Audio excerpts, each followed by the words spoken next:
ಆತ್ಮೀಯ H16 news ಅರ್ಥಾತ್ ಹೇ ಸಿದ್ದರಾಮಯ್ಯ ಸ್ವಾಗತ. ನಾನು ನಿಮ್ಮವ MI ಅಥವಾ ಮಲ್ಲಪ್ಪ ಜೋತಾವರ್. ಆತ್ಮೀಯರೇ, 5,000 ಕೋಟಿ ಏನಾಯಿತು? ಫೆಬ್ರವರಿ ಮಾರ್ಚ್ ಇನ್ನೂ ಯಾಕೆ ಹಂಚಿಲ್ಲ? ಹಂಚಿದ ರೆಕಾರ್ಡ್ ಇಲ್ಲ.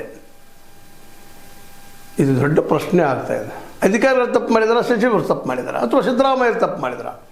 ಫಿನಾನ್ಸ್ ಮಿನಿಸ್ಟರ್ ಸಿದ್ದರಾಮಯ್ಯನವರಿಗೆ ಗೊತ್ತಾಗಲಿಲ್ವ? ಅವರ ಮೂಗಿನಡಿಯಲ್ಲಿ ದಾಟಿ ಹೋಗ್ತಾ ಇದ್ವು 5,000 ಕೋಟಿ. ಎಲ್ಲದ ಕೊಟ್ಟಿದ್ದರೂ ದಾಖಲಾತಿಯಲ್ಲಿ ಯಾವಾಗ ಕೊಡ್ತೀರಿ ಅನ್ನುವಂಥ ದೊಡ್ಡ ಮೂಮೆಂಟನ್ನು BJP ಹಮ್ಮಿಕೊಂಡಿದ್ದರಿಂದಾಗಿ ಇವತ್ತು ದೊಡ್ಡ ಸಮಸ್ಯೆಯಲ್ಲಿ ನಮ್ಮ ಲಕ್ಷ್ಮೀಬಾಯಿ ಹೆಬ್ಬಾಳ್ಕರ್ ಅವರು ಸಿಕ್ಕೊಂಡಿದ್ದಾರೆ. ಆಲ್ರೆಡಿ ಅವರ ವಿರುದ್ಧ ಸಾಕಷ್ಟು ಬೆಳೀತಾ ಇದ್ದು ಬೆಳಗಾವಿ ಜಿಲ್ಲೆಯಲ್ಲಿ. ಹೆಂಗೆ ಶ್ರೀಮಂತರಾದರು, ಹೆಂಗೆ ಗಳಿಸಿದ್ರು, 100 ಕೋಟಿ 1,000 ಕೋಟಿ ಹೆಂಗೆ ಅದು ಒಂದಲ್ಲ ಒಂದಾದ್ಮೇಲೆ ಶುಗರ್ ಫ್ಯಾಕ್ಟ್ರಿ ಹೊಡಿತಾ ಇದ್ದಾರೆ, ಹೆಂಗಪ್ಪ ಏನಪ್ಪ ಅಂತೇಳಿ ಪ್ರಶ್ನಾವಳಿಗಳು ದಿನನಿತ್ಯ ಹೇಳ್ತಾ ಇದ್ರು. ಹೌದು, ಸಾಕಷ್ಟು ಬುದ್ಧಿವಂತರು ಲಕ್ಷ್ಮೀಬಾಯಿ ಹೆಬ್ಬಾಳ್ಕರ್. ಅದರಲ್ಲಿ ಎರಡು ಮಾತಿಲ್ಲ. ಒಳ್ಳೆಯ ನಯವಾಗಿ ಮಾತಾಡುವಂಥ, ನಯವಾಗಿ ಬೆನ್ನೆಯಲ್ಲಿ ಕೂದಲನ್ನು ತೆಗೆಯುವಂಥ ಹೆಣ್ಣುಮಗಳು ಯಾಕೆ ಇದರಲ್ಲಿ ಫೇಲ್ ಆದಳು ಅನ್ನೋದು ಪ್ರತಿಯೊಬ್ಬರ ಪ್ರಶ್ನೆ ಆಗಿದೆ ಇವತ್ತು. ಸ್ವತಃ ಕಾಂಗ್ರೆಸ್ನಲ್ಲೇ ಅವ್ರು ವಿರೋಧಿಗಳಿದ್ದಾರೆ. ಅವ್ರು ಏನಾದರೂ ಮಾಡಿ ಅವ್ರನ್ನ ಬೆಳಗಾವಿ ಜಿಲ್ಲೆಯ ರಾಜಕೀಯದಿಂದ ಲುಪ್ತಾಗಿ ಮಾಡಬೇಕು ಅನ್ನುವಂಥ ದೊಡ್ಡ ಪ್ರಯತ್ನ ನಡೀತಾ ಬಂದಿತ್ತು. ಈ ಒಂದು ದೊಡ್ಡ ಅವಕಾಶ ಸಿಕ್ಬಿಡ್ತು ಅವರಿಗೆಲ್ಲ.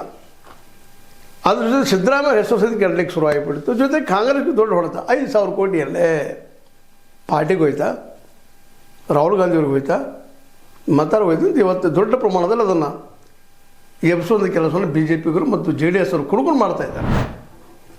ಒಂದು ಆ ದುಡ್ಡನ್ನು ಹಂಚ್ರಿ ಆಗ್ಯದ. ಇಲ್ಲಪ್ಪ ಅಂತಂದ್ರೆ ಅದು ಗುಳುಮ್ ಆಗಿದ್ರೆ ಯಾರು ಗುಳುಮ್ ಮಾಡಿದರು?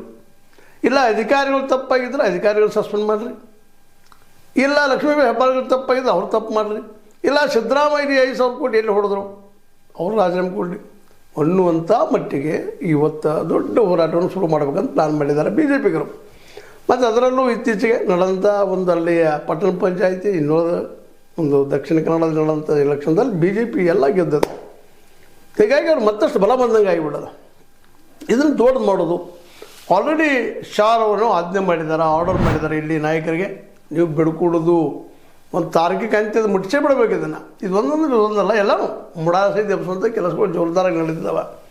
ಇವರು ಭ್ರಷ್ಟಾಚಾರದ ಬೈದ್ರಂತ ಏನಪ್ಪ ಅಂತಂದ್ರೆ ಒಂದು ಕ್ಲಿಯರ್ ಆಗ್ತದೆ. ಇಲ್ಲ ಇವೆಲ್ಲ ಘಟನೆಗಳಿಂದ DK ಶಿ ಅವ್ರು BJPಗೆ ಹೋಗೋದಿಲ್ಲ ಅನ್ನುವಂಥದ್ದು. ಯಾಕಪ್ಪ ಅಂತಂದ್ರೆ BJPಗೆ ಬರೋದಿಲ್ಲ ಅನ್ನೋದು ಕನ್ಫರ್ಮ್ ಆದಮೇಲೆ ಅದೇನೋ ಒಂದು ಆಸೆ ಇತ್ತು ಅವ್ರಿಗೆ, ಹೊಡ್ಕೊಂಡು 40-50 ಮಂದಿ ತೊಗೊಂಡು ಬರ್ಬೋದು ಅಂತ ಜೋರ್ದಾರಾಗಿ ಮಾಡಿದರು.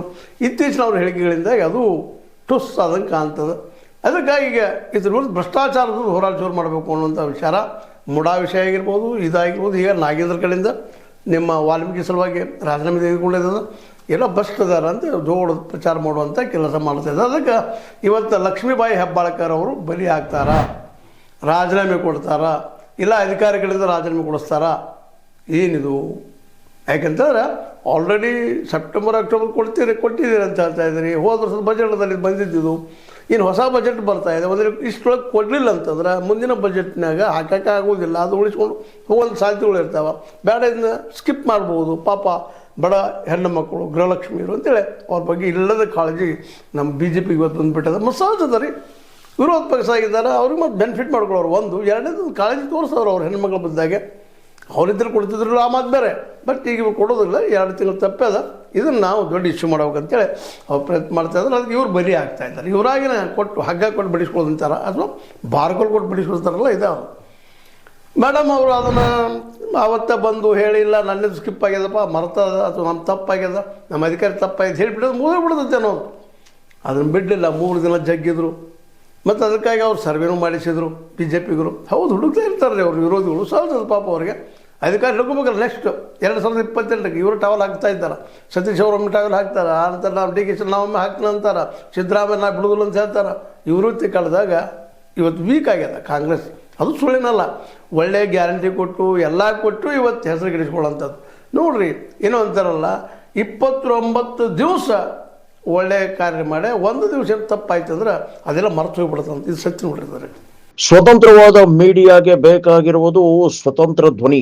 ಆ ಸ್ವತಂತ್ರ ಧ್ವನಿ ಉಳಿಸಲು ನೀವು ಮಾಡಬೇಕಾದದ್ದು ಇಷ್ಟೇ. ಅದೇನಪ್ಪಾ ಅಂತಂತಂದ್ರೆ ನಿಮ್ಮ ಕೈಲಾದಷ್ಟು ಸಹಾಯ ಈ ಚಾನೆಲ್ಗೆ ಮಾಡಿ ಹಾಗೂ ನಿಮ್ಮ ಧ್ವನಿಯನ್ನು ಕಾಪಾಡಿಕೊಳ್ಳಿ.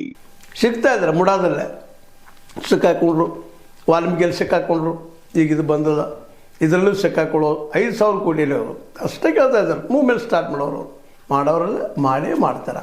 ಅದರಲ್ಲೂ JDS ಮತ್ತು BJP ಎರಡು ಒಂದಾಗಿದ್ದಾವೆ. ಮತ್ತು JDS ಅಂತ ಮೋಸ್ಟ್ ಪ್ರಾಬಬ್ಲಿ ನೆಕ್ಸ್ಟ್ ಏನಾದರೂ 2028ಕ್ಕೆ ಏನಾದರೂ ಆದ್ರೆ JDSದ ಲೀಡರ್ HD ಕುಮಾರಸ್ವಾಮಿಗಳೇ ಮುಖ್ಯಮಂತ್ರಿ ಆಗುವ ಅವಕಾಶಗಳು ಹೆಚ್ಚಾಗ್ತಾ ಇದ್ದಾವೆ. ಯಾಕಂದ್ರೆ ಒಕ್ಕಲಿಗ ಮತ್ತು ಲಿಂಗಾಯತ್ ಜೋಡಿ ಆದಾಗ ಲಿಂಗಾಯತರ ಲೀಡರ್ಗಳು ಕಡಿಮೆ ಆಗಿದ್ದಾರೆ. ಲಿಂಗಾಯತರಲ್ಲಿ ಬರ್ತಿರೋರು ಯಾರಪ್ಪ, ಯಡಿಯೂರಪ್ಪನವ್ರು ಮೊದಲಿನ ಇಂಪ್ರೆಷನ್ ಇಲ್ಲ ಅಂತ ಅನ್ನಿಸ್ತಾ ಇದೆ.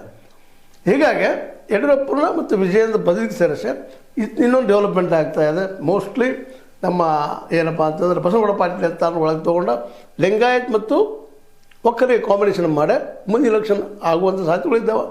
ಆ ಸಂದರ್ಭದಲ್ಲಿ ಸಹಜವಾಗಿ ಒಕ್ಕಲಿಗರ ಲೀಡರ್ ಇಲ್ಲ, R ಅಶೋಕ್ ಒಕ್ಕಲಿಗರ ಲೀಡರ್ ಅನಿಸ್ಕೊಳ್ಳೋದಿಲ್ಲ, HD ಅನಿಸ್ಕೊಳ್ತಾ ಇದ್ದಾರೆ. ಹೀಗಾಗಿ ಕುಮಾರಸ್ವಾಮಿ ಇಲ್ಲ ಬಸವಗೌಡ ಪಾಟೀಲ್ ಮುಖ್ಯಮಂತ್ರಿ ಆಗ್ತಾರಾ ಅನ್ನೋ ಪ್ರಶ್ನೆ ಹುಟ್ಕೊಳ್ತಾ ಇದ್ದಾವೆ. ಇಂಥ ಸಂದರ್ಭದಲ್ಲಿ ದೊಡ್ಡದು ಮಾಡಿಕೊಂಡು ಕಾಂಗ್ರೆಸ್ನಿಂದ ಹೊಡೆಯುವಂಥ ಎಲ್ಲ ರೀತಿಯ ಪ್ರಯತ್ನವನ್ನು ಈ ಸಲ ಮಾಡ್ತಾ ಇದ್ದಾರೆ. ಮಾಡದೆ ಬಿಡೋದೇ ಇಲ್ಲ. ಅದಕ್ಕೆ ಈಗ ಫಸ್ಟ್ ಕೆಲಸ ಏನಪ್ಪ ಅಂದ್ರೆ ಈ ದುಡ್ಡು ಎಲ್ಲಿ ಹೋಯಿತು, ಯಾರು ಹಂಚಿದ್ರಿ ಏನೋ ಇದು ಉತ್ತರ ಕೊಡಬೇಕಾಗಿದೆ. ಲಕ್ಷ್ಮೀ ಹೆಬ್ಬಾಳ್ಕರ್ ಕೊಡಬೇಕು, ಸಿದ್ದರಾಮಯ್ಯನವರೇ ಕೊಡಬೇಕು ಇದಕ್ಕೆ. ಇಲ್ಲ ಸಿದ್ದರಾಮಯ್ಯನವರು ರಿಲೀಸ್ ಮಾಡಿದರೆ ಅದ್ರ ಡೇಟು ಏನು ಯಾವಾಗ ರಿಲೀಸ್ ಆಗ್ಯದ, ಆ ದುಡ್ಡು ಅವ್ರಿಗೆ ಮುಟ್ಟಿದೋ ಇಲ್ಲೋ. ಈಗಾಗಲೇ 10 ಜಿಲ್ಲೆಗಳಲ್ಲಿ ಮುಟ್ಟಿಲ್ಲ ಅಂತ ರಿಪೋರ್ಟ್ಸ್ ಹೇಳ್ತಾ ಇದ್ದಾರೆ. ನಾವು ಸರ್ವೆ ಮಾಡಿದ್ವಿ, ಮುಟ್ಟಿಲ್ಲ ಅಂತ ಹೇಳ್ತಾ ಇದ್ದಾರೆ BJPಗರು. ಅದನ್ನು ಈಗ ದುಡ್ಡು ಮುಟ್ಟಿಸುವಂಥ ಕೆಲಸವನ್ನು ಮೊದಲು ಮಾಡಬೇಕಾಗಿದೆ. ಯಾಕಂದ್ರೆ ಇದು ಸ್ಕ್ಯಾಂಡಲ್ ಬೆಳೆದನ್ನು 2 ಮಾತೇ ಇಲ್ಲ. ಜೊತೆಗೆ ಏನೋ ಒಂದಿಷ್ಟು DKC ಮತ್ತು ಸಿದ್ದೂರು ಬಣದ ಚಿಕ್ಕಾಟ ಒಂದಿಷ್ಟು ಕಡಿಮೆ ಆದಾಗ ಅನಿಸ್ತಾ ಇದೆ. ಯಾಕಂತಂದ್ರೆ ಹೈಕಮಾಂಡ್ ಆದೇಶ ಏನೋ ಪ್ರಯತ್ನ ಮಾಡ್ತಾ ಇದೆ ಅಂತ ಅನಿಸ್ತಾ ಇದೆ. ಅದಕ್ಕಾಗಿ ಮೋಸ್ಟ್ಲಿ ಅದು ಇಳಿದ ಸಂದರ್ಭದಲ್ಲೇ ಇದು ಹೊಸ ಸಮಸ್ಯೆ ಸಿಲುಕೊಂಡಿದ್ದು ನಿಜವಾಗಿಯೂ ಕಾಂಗ್ರೆಸ್ಸಿಗೆ ಒಂದು ದೊಡ್ಡ ಹೊಡೆತ. ಯಾಕಂದ್ರೆ ದೊಡ್ಡ ಸ್ಕ್ಯಾಂಡಲ್ ಆಗ್ತದೆ. ಇದು 5,000 ಕೋಟಿ ರೂಪಾಯಿ ಸ್ಕ್ಯಾಂಡಲ್ ಸಾಣದಲ್ಲ. ಇದ್ರ ಜೊತೆ ಇನ್ನುಳಿದ ಈಗಾಗಲೇ 80%, 60%, 40 ಅಂತಿಲ್ಲ, ಈಗ 60-80 ಇಲ್ಲಿ ಭ್ರಷ್ಟಾಚಾರ ಅಂತೇಳಿ. ಅದೇ ಕಾಲಕ್ಕೆ ನಮ್ಮ ಕಾಂಟ್ರಾಕ್ಟ್ದಾರರು ಸಹಿತ ಅದ್ರ ಮೇಲೆ ಅವರು ಅಪ್ಲಿಕೇಶನ್ ಮಾಡ್ಕೊಂಡು ಏನೋ ಕೇಳ್ತಾ ಇದ್ದಾರೆ, ನಮ್ಗೆ ನ್ಯಾಯ ಒದಗಿಸ್ಕೊಡ್ರಿ, ನಾವು ಹಿಂದಿನ ಬಿಲ್ ಆಗಿಲ್ಲ ಅಂತೇಳಿ. ಅನೇಕ ಕಾಂಟ್ರಾಕ್ಟ್ಗಳು ಮನೆಗೆ ಮಾರಿಗೆ ಅಡ್ಡಾಡ್ತಾ ಇದ್ದಾರೆ, ಆಫೀಸ್ಗಳಿಗೆ ಅಡ್ಡಾಡ್ತಾ ಇದ್ದಾರೆ, ದುಡ್ಡು ಬರಲಿ ಅಂತೇಳಿ. ಇವೆಲ್ಲ ಒಮ್ಮೆಲೆ ಎದ್ದುವಪ್ಪ ಅಂದ್ರೆ 2028ರಲ್ಲಿ ಕಾಂಗ್ರೆಸ್ ಗೆಲ್ಲುವ ಒಂದು ಅವಕಾಶ ಅದಲ್ಲ. ಈಗ ಅದು ಮುಚ್ಚಿ ಹೋಗುವಂಥ ಸಾಧ್ಯತೆಗಳು ಹೆಚ್ಚಾಗಿದ್ದಾವೆ. ಅದಕ್ಕೆ ಉದಾಹರಣೆ ಈಗ ನಾವು ಈ ಕರಾವಳಿಯಲ್ಲಿ ನಡೆದಂಥ ಒಂದು ಮಿನಿ ಇಲೆಕ್ಷನ್ದಲ್ಲಿ ನಾವು ಕಾಣ್ಬೋದಾಗಿದೆ. ಯಾಕಂದ್ರೆ ಎಲ್ಲ ಗೆಲುವು BJP ಆಗ್ಯದ, ಕಾಂಗ್ರೆಸ್ ಎಲ್ಲೋ ಹೋಗಿ ನಿಂತು ಬಿಟ್ಟದ. ಹೀಗಾಗಿ ಇದು ಮತ್ತಷ್ಟು ಬೂಸ್ಟ್ ಕೊಟ್ಟಂಗಾಗ್ಯದ. ಜೊತೆಗೆ ದ್ವೇಷ ಭಾಷಣವನ್ನು ಸಹಿತ ಅದ್ರ ಜೊತೆಗೆ ಕೂಡಿಸುವಂಥ ಸಾಧ್ಯತೆಗಳಿದ್ದಾವೆ. ಹೀಗಾಗಿ ದ್ವೇಷ ಭಾಷಣ ಅದು ಸ್ವಲ್ಪ ಮೂಮೆಂಟ್ ಸ್ಟಾರ್ಟ್ ಆಗ್ಯದ. ಅದ್ರ ಜೊತೆಗೆ ಇದೊಂದಿಷ್ಟು ಎಲ್ಲ ಕೂಡಿಸ್ಕೊಂಡು ಆದಷ್ಟು ಕಾಂಗ್ರೆಸ್ನ ಡ್ಯಾಮೇಜ್ ಮಾಡುವಂಥ ಎಲ್ಲ ಪ್ರಯತ್ನಗಳನ್ನು BJP ಮಾಡೋದ್ರಲ್ಲಿ 2 ಮಾತೇ ಇಲ್ಲ. ಇಂಥ ಸಂದರ್ಭದಲ್ಲೇ ಮೋಸ್ಟ್ಲಿ ಒಂದು ರೀಶಫಲರೇ ಆಗಲಿ, ಕ್ಯಾಬಿನೆಟ್ ಅದು ಬದಲಾವಣೆ ಆಗಲಿ, ಇಲ್ಲ ತೆಗೆದು ಬಂದರೆ ನಮ್ಮ ಲಕ್ಷ್ಮೀಬಾಯಿ ಹೆಬ್ಬಾಳ್ಕರ್ ಅವರ ಈಗಾಗಲೇ ಕಾಯ್ದುಕೊಂಡು ಕೂತಿದ್ದಾರೆ ಜಿಲ್ಲಾದಲ್ಲೇ, ನಾನು ಮಂತ್ರಿ ಆಗ್ಬೇಕಂತೇಳಿ.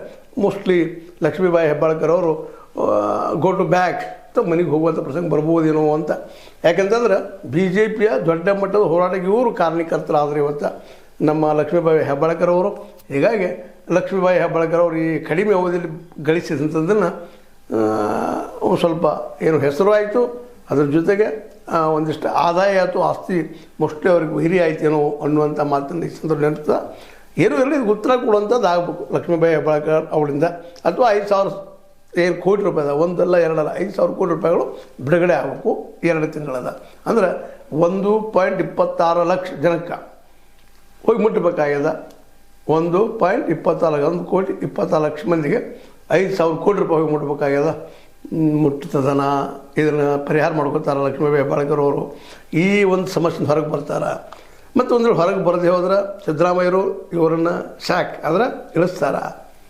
ಅದ್ರ ಜೊತೆಗೆ ಇಲ್ಲ ಅಧಿಕಾರಿ ತಪ್ಪು ಮಾಡಿದರೆ ಅಧಿಕಾರಿ ಮನೆಗೆ ಕಳಿಸ್ತಾರೆ. ಇವೆಲ್ಲರೂ ಇವತ್ತು ಪ್ರಶ್ನೆ ಮಾಡ್ತಾ ಇದ್ದಾರೆ BJPಗರು. ಇದೊಂದು ದೊಡ್ಡ ಕಂಟಕ.